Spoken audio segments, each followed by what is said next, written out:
자, 16번 문제 보도록 하겠습니다. 이제 ISLN 모형과 관련된 문제가 출제가 됐습니다. 자, 그럼 먼저 우리가 그 생산물 시장의 균형을 나타내는 IS 곡선 있죠. IS 방정식을 도출하고요. 그다음에 화폐 시장의 균형을 나타내는 실질 화폐 수요와 실질 화폐 공급이 일치하는 그걸 찾아서 연립해서 풀어오면 되겠죠.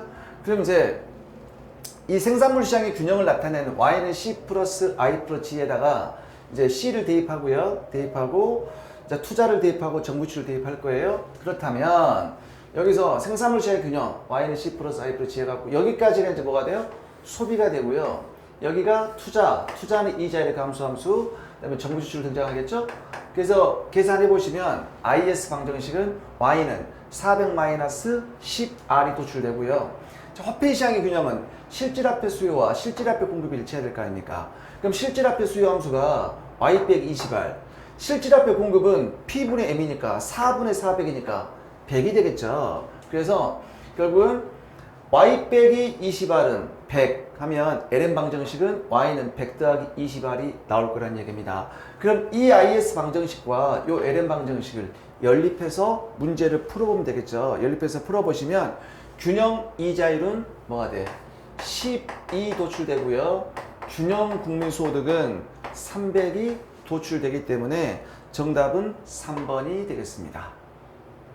자, 17번 문제 보도록 하겠습니다. 자, 폐쇄 경제에서 투자 수요의 이자율 타례성 0이야. 자, 투자 수요의 이자율 타례성 0이면 투자 수요 곡선이 수직이 되고요. 그러면 IS 곡선도 수직이 되겠죠. 수직이. 그래서 우리가 보통 IS 곡선이 우하향하는 이유는 요거죠. 우하향하는 이유는 이자율이 하락하면 투자가 증가해서 국민소득이 증가하는 거거든요. 이자율이 하락하면 투자가 증가해서 국민소득이 증가하는데 투자 수요의 이자율 타겟이 0이면 이자율이 하락하더라도 투자가 불변, 국민소득 불변, IS는 수직이 된다고요. 그럼 여기서 LN 곡선은 우상향한다고 주어져 있잖아요. 우상향하는 LN 곡선이 주어져 있는데 자, 이때 중앙은행이 긴축 통화 정책을 했다. 그럼 LN 곡선은 좌측 가겠죠. 좌측 가게 되면 국민소득은 변하지 않고 이자율만 상승한다고요. 그래서 나머지 다 틀렸죠? 그래서 국민소득은 불변. 그래서 정답은 1번이 되겠습니다. 자, 18번 문제 보도록 하겠습니다. 아래 조건을 만족하는 경제에 관한 설명으로 옳지 않은 것이 나와 있습니다. 자, 먼저 자, 인플레이션과 총생산 성장률 간의 양의 관계가 성립한다. 그러니까 물가가 상승하고 생산도도 증가한다는 얘기니까 얘는 총공급 곡선이 어떻게 된다? 우상향한다는 얘기죠. 총공급 곡선이 우상향한다는 얘기야. 그러니까 이 물가도 올라갔을 때 생산량도 증가한다는 얘기죠. 그럼 총공급 우상향한다는 얘기예요. 그럼 총공급 곡선이 우상향한다. 그럼 이때 요 점이 균형점이 변동하려면 총수요 곡선 자체의 변동이죠. 그 총수요 곡선 자체가 이렇게 우측 이동하게 되면 국민소득은 증가하고 물가는 상승한다. 그 얘기예요. 그래서 얘는 AS가 우상향한다.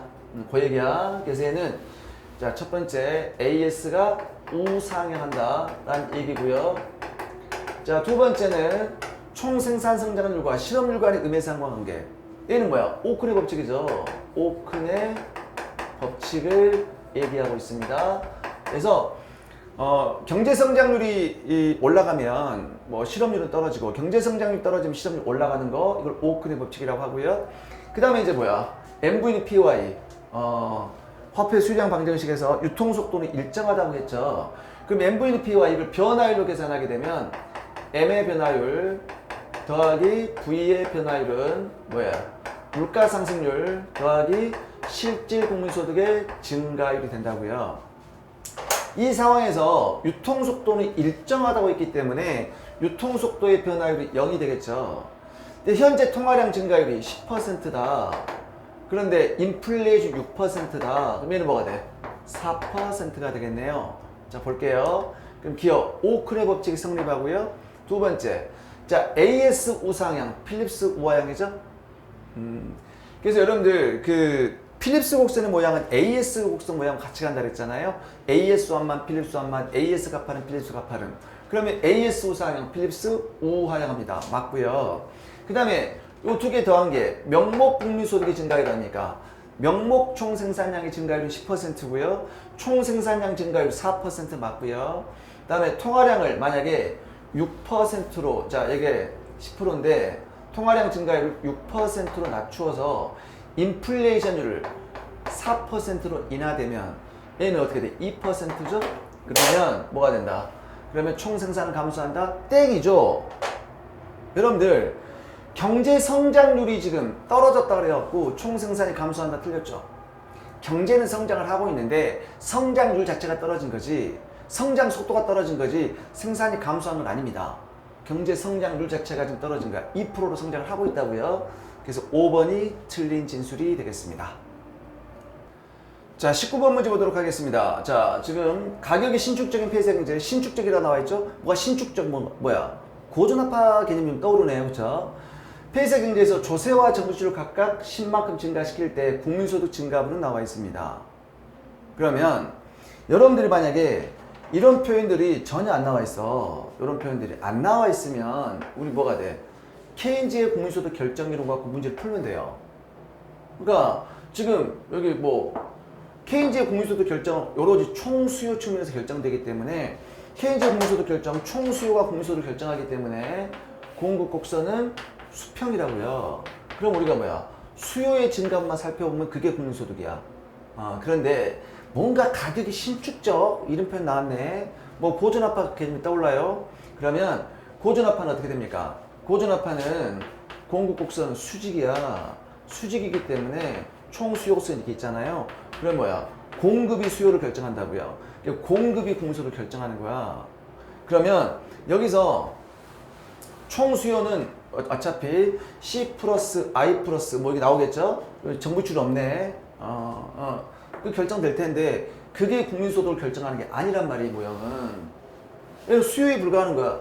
얘는 상관이 없어요. 얘는 상관이 없어. 얘는 전혀 상관이 없고요.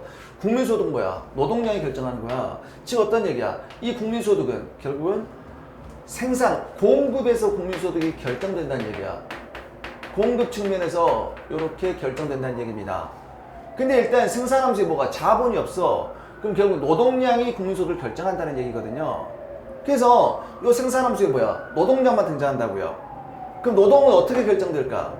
노동 수요와 노동 공급이 만나는 점에서 노동 공급이 결정될 거 아닙니까? 그러니까 노동시장에서 결정된 노동량이 바로 국민소득을 결정한다는 얘기입니다. 이해되셨죠? 그러면 예를 들어서 노동 수요와 노동 공급이 일치하는 점을 찾아볼까요? 뭐 찾을 필요 없어 사실. 일단 찾아보자고요. 그럼 노동 수요와 노동 공급이 일치해야 돼. 그러면 150 마이너스 10 P분의 W 이퀄 뭐야? 50 더하기 10 P분의 W 아니야? 그럼 얘가 20 P분의 W는 100이 되니까 P분의 W는 뭐가 돼? 5가 될 거 아닙니까? 그러면 노동 고용량은 어떻게 돼요? 100이 된다고요. 대입하면 100이 돼. 그럼 국민소득도 100으로 고정되어 있는 거야. 고정되어 있어. 그러니까 국민소득 100으로 고정되어 있다. AS는 어떻게 돼? 수직이 된다는 얘기야. 100으로 고정돼 생산하면서 결정되니까. 그러면 수요가 아무리 증가를 하더라도 국민소득은 변하지 않아요. 그러니까 뭐 조세 정부출 100을 뭐 증가시키더라도 국민소득은 변하지 않아. 국민소득 변화는 0이 되니까 정답은 1번이 되겠습니다. 자, 20번 문제 보도록 하겠습니다. 우리 노무사 문제에서 매년 반드시 출제되죠. 실업 파트 반드시 출제되니까 쉽게 출제가 됐어요. 15세 이상 생산 가능 인구가 200명입니다. 200명이고 그 중에서 경제활동 참가율이 60%다. 그러면 경제활동 인구는 어떻게 돼? 생산 가능 인구에다가 뭐야 60% 0.6이죠. 그러면 6, 22 120명이 어떻게 돼요? 경제활동 인구가 되겠죠. 자, 경제활동 인구가 120명이야. 그런데 실업률이 지금 10%다. 그럼 실업률은 경제활동 인구에서 실업자가 차지하는 비중이야. 그런데 요 실업률이 10%야.